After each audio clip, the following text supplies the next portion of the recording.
One thing a lot of younger people my age and younger are saying right now is, I'll never be able to afford a house with my salary and how much homes cost these days, especially if home prices continue to go up. So a lot of people are saying the only way I'll ever own a house is when my parents pass away and they hand the house down to me. Well, did you know that when you inherit a house, it can actually be a giant hassle? There are a lot of problems that come along with inheriting a house, and that's why about 70% of homes that get inherited are turned around and sold, because most people either don't want the house, can't afford to keep the house, or don't want to be a landlord. So let's get into how inheriting a house can actually be a much bigger problem than you might think. There's this woman who inherited a house. Her father passed away, and the house was fully paid off. It didn't even come with a mortgage. So right away, that would be, for a lot of people, just like hitting the lottery. But here's the thing. Her and her father didn't really have the greatest relationship. In fact, before he passed away, they weren't even on speaking terms, which is pretty awful. You know, you really never want to get to that place with family, but things happen, and that's just how it went. So her father passed away, and she didn't really have any desire to move back into the house, especially with memories that she had there weren't very good. So she said, you know what, I don't want this place. The thought of turning it into a rental briefly crossed her mind until she realized that, yeah, I don't want to be a landlord, which was probably pretty smart on her behalf, because I think a lot of people don't really think about how much work that's going to be. If you're going to be a landlord, it's not just 1, 2, 3, this place is going to be a rental, and you're not going to have anything to deal with. Okay, can it be done?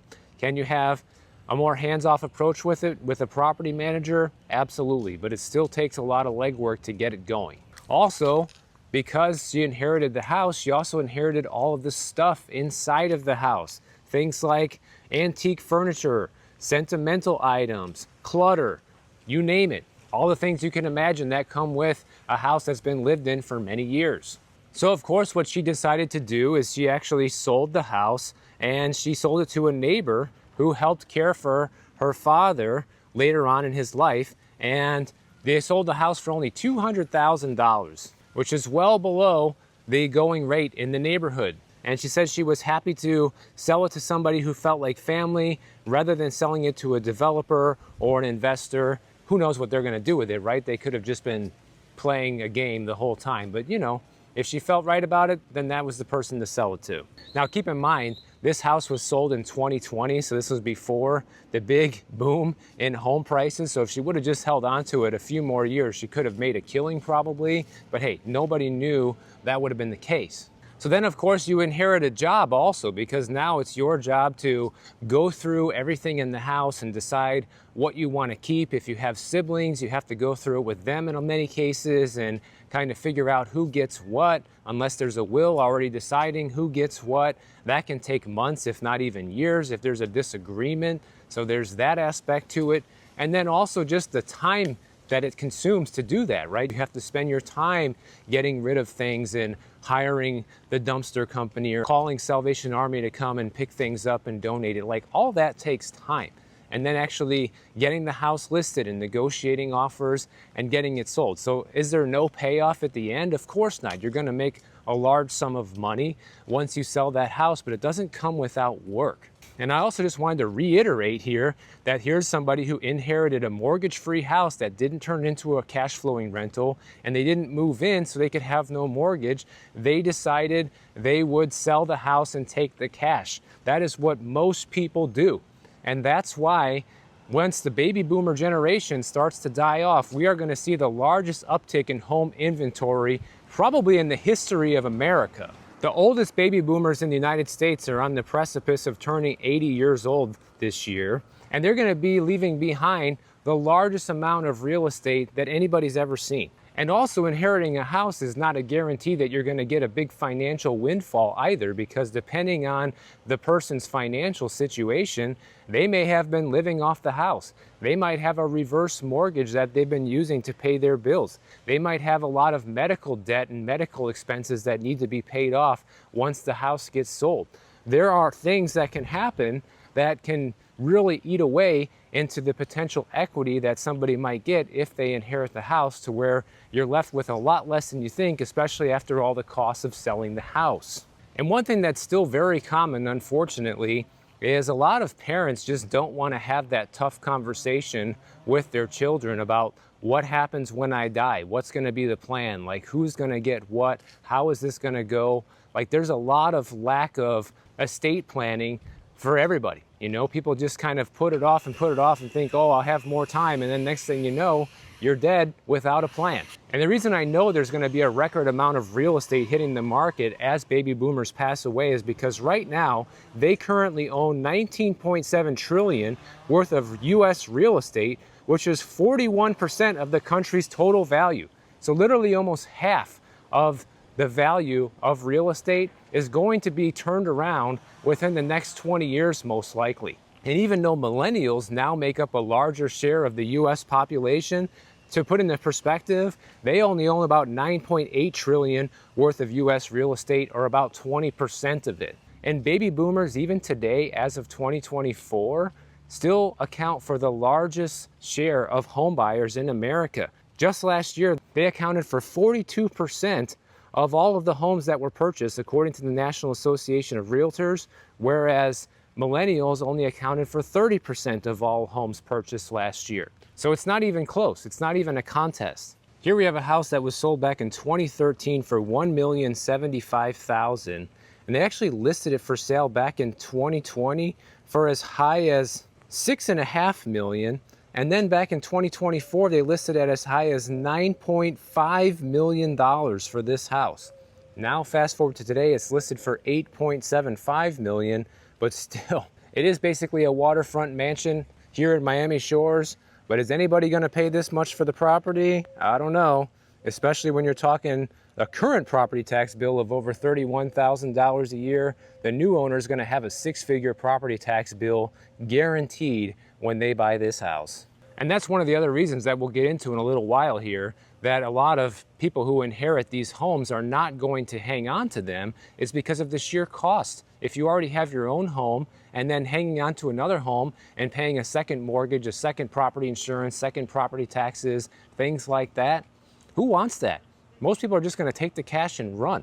But to give you an idea of what the projections are, they're saying right now between 2025 and 2035, so just over the next 10 years, that about 15.6 million baby boomers are going to pass away, and also are going to pass along their belongings, including their real estate. And between 2035 and 2045, it's expected to there's another 23.5 million baby boomers that are expected to pass away during that time frame. So you're talking over 40 million Americans here that are gonna have to leave their house to somebody else if they own one. That's a tremendous amount of inheritance, and it's a tremendous amount of homes coming to market. Now, are all of them coming to market all at once? Of course not. It's gonna be slow and steady over the next 20 years. But look at the real estate trends we're seeing right now.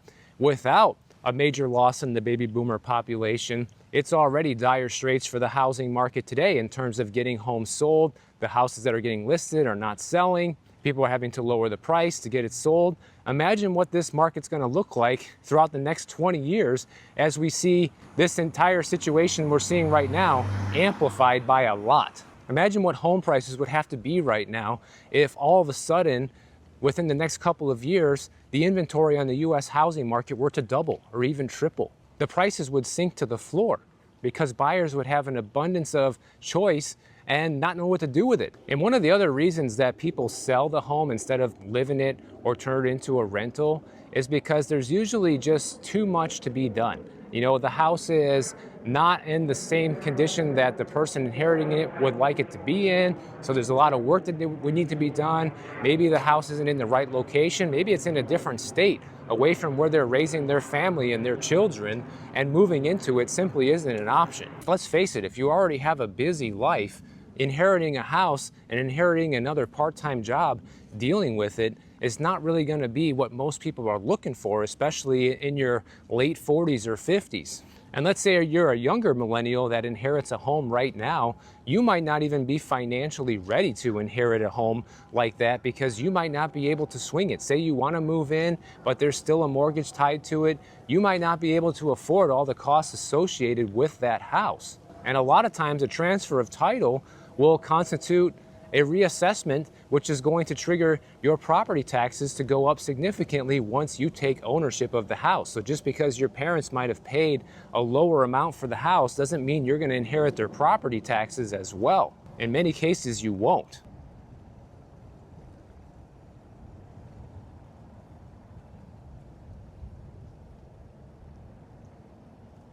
One thing, though, that a lot of people should be considering, especially if you're somebody older who is going to pass your home down to your adult children one day or somebody, is you want to wait until you actually pass away to transfer that ownership of that house to your adult children. The reason for that is because let's say you paid $200,000 for a house and now it's worth $1 million. Well, once you die and you pass the home along to your adult children, they'll have what's called a stepped up basis when it comes to paying capital gains taxes on that property. So if they choose to sell it, then the house will be valued at what it's supposed to be valued today as their cost basis versus what you paid for it 20 or 30 years ago. So that can save a huge amount in taxes by just waiting until your death to pass the property along to somebody else. So between being able to save a ton of money on capital gains taxes and not having the ongoing expenses of having another home to maintain and care for, you're just going to see most people turn around and sell these properties.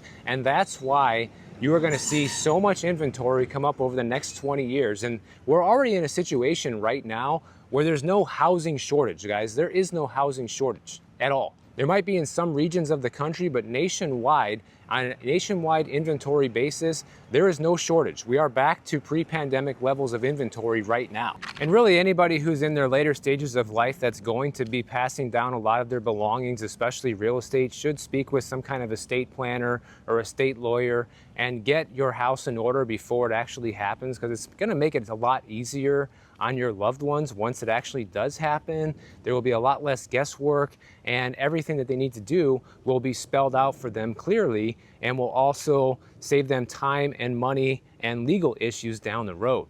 It's also tough if you have parents that are getting older and don't want to talk about this topic. Like, a lot of them just want to avoid it, and then you sound like, you know, the bad guy bringing up their death and how things are going to be handled once they die, you know? So it's a touchy subject for a lot of people, but it really shouldn't be, because it's going to help everybody out in the end if it's something that's just taken care of before it's too late. And let's talk about foreclosures for a minute, because it turns out that one of the main reasons that a lot of people are losing their homes to foreclosures these days is because of flooding. Flood damage is causing a lot of people to go into foreclosure. Even if you don't have direct flood damage on your home, surrounding flood damage can lead to people still going into foreclosure, even if they weren't the ones affected by it. And this is how this works. Here's a guy that bought a house in summer of 2020, right in the middle of the pandemic, for $209,000. And in May of 2023, a flash flood hit his neighborhood, wiped out the house, and messed up its entire foundation, and even filled his basement with 7 feet of water. He was told that the repairs on the house would cost just as much as the house itself because the foundation was heavily damaged, and he would potentially have to lift the house and replace everything underneath it. And he said if he would have sold the house right before the flood hit, he would have made about a $100,000 profit. And of course, he didn't have flood insurance because he lived in what's called a low flood risk area, and decided not to get it, and rightfully so. A lot of people do that, right? They think, I don't need flood insurance because I don't live in a flood zone. So none of this damage that happened from the water damage was covered. So what this guy ended up doing instead is he filed for Chapter 7 bankruptcy, as it was pretty much his only way out of the situation. And the lesson learned here is no matter where you buy a house, you should have flood insurance on it. And listen,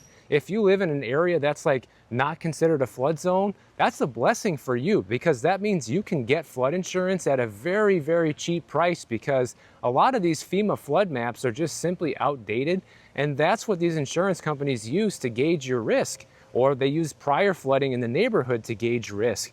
And If you're in an area that's considered low flood risk, then you should buy it. $500,000 a year to be money well spent if something like this were to happen to you. You know, people that actually need to have flood insurance, that are required to have it, like a lot of places here in Florida, don't have a choice, but they have to pay an arm and a leg for it because their risk is much higher.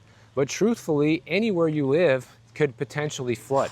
No matter how unlikely it may seem, it's probably worth having, because the more unlikely it is, the cheaper the insurance is going to be. And according to the latest research, they're finding out that properties that were flooded in an extreme weather event face a higher foreclosure rate than unflooded homes nearby, which is not really a shocker, but it also affects the surrounding properties, which is a shocker, even if your property wasn't flooded. And the reason is because of the rising homeowners insurance and flood insurance premiums. They contribute to the surrounding foreclosure risk in the neighborhood. So even homeowners who don't experience a natural disaster firsthand are affected by them, because the insurance companies are going to raise the premiums, and the average homeowners insurance premium has gone up 61% over the past 5 years to a little over $2,300 nationwide right now. And the research is clear, and it shows that when your insurance premiums just go up $100 per month, then it increases the foreclosure rate in the area by 6.9%.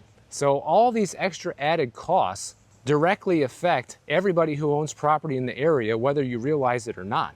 Because as all these expenses to own a home increase, it puts more strain on the household budget and people's finances, and makes them one step closer to financial ruin if something were to happen. So it makes people like that more susceptible to delinquencies and ultimately defaults, which lead to foreclosures. So just something to keep in mind, that if you live in a flood zone, obviously you don't have a choice. But if you don't, and you say, well, I'm not going to pay for flood insurance, it's a waste of money. Well, that's exactly what this guy thought as well. And he lived in Idaho, so not really a huge risk for flooding out there, because you're in the Mountain West, you know, they don't get that much rain. There's also typically higher elevations, things like that. And people think, well, you know, if I'm 100 feet above sea level, there's no way I can have my house flood, which is just not true.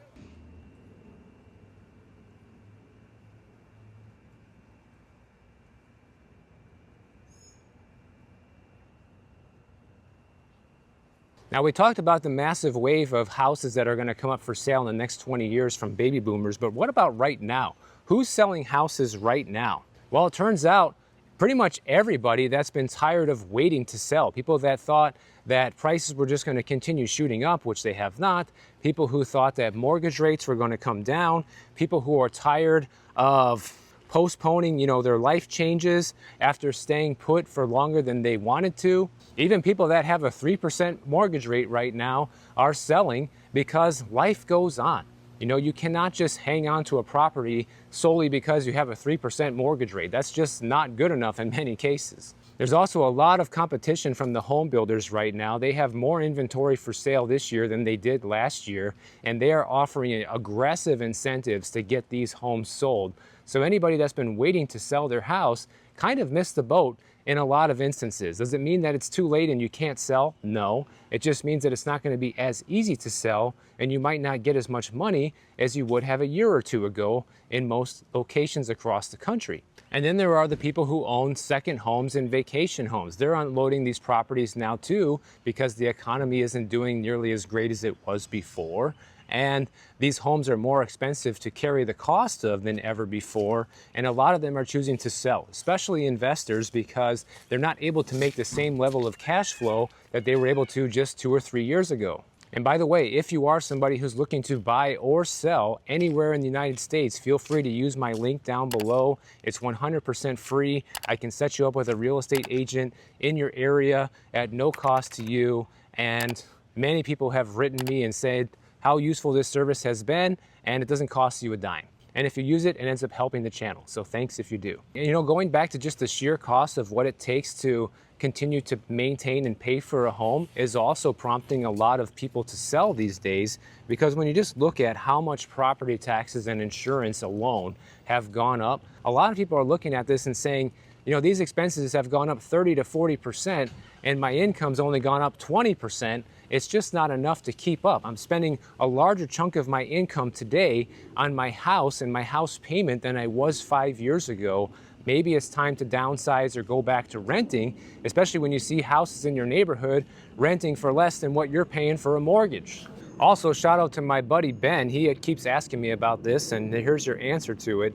You know, institutional investors right now are selling more than they're buying. Now, does that mean that they're not buying at all? No, but they are selling more than they're buying. According to real estate analytics from Parcel Labs, you have markets here like in Florida, for example, which used to be institutional investors' favorite place to invest in real estate, are seeing a significant pullback due to all the expenses and the risk of carrying these properties. And then you have other sellers who are looking at how much the inventory has been rising in their area. They're like, oh, I better list and sell now while I can still get a lot of the value out of this property. Because when you see inventory climbing like crazy in your area, it's a guarantee that prices are going to be coming down. So if inventory is rising rapidly in your area, the longer you wait, the less you're going to make. And let's face it, the tradition is people list their homes for sale in the spring and summertime. This is the time of year when most people will list their homes for sale, because traditionally you'll be able to ask more for the house, to be able to get more for the house. But not when there's a huge explosion in inventory. It's actually going to lead to the opposite situation happening. But overall, this is great news for anybody who's been waiting. Doesn't mean it's a great time to buy. Doesn't mean you're going to find the deal of the century right now in 2025. But does it mean it's a better time to buy than it was a couple years ago?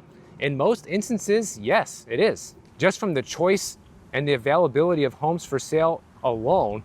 And if you're going to pay a lot of money for a house, you might as well buy something you like, not buy something that you feel like you have to buy because there's nothing else available. But if you have an even longer time horizon and you have more patience, and say you're paying a low amount of rent right now and you're able to sock away a lot of money and get a nice return in the stock market or some other type of investment, gold and silver, keep socking that money away, because if time's on your side, like we talked about earlier, the next 10 to 20 years, there is going to be so much real estate coming available due to inheritances, it's not even going to be funny, guys. So anybody who's going to have the cash to pick up those properties is going to be able to really be able to build some wealth in real estate. I know I'll probably be picking some up over the years as they come up available. So if you enjoyed this video, make sure you subscribe to the channel. And if you don't want to wait for my next video to come out, check out this one on the screen right over here, and I'll see you in the next one.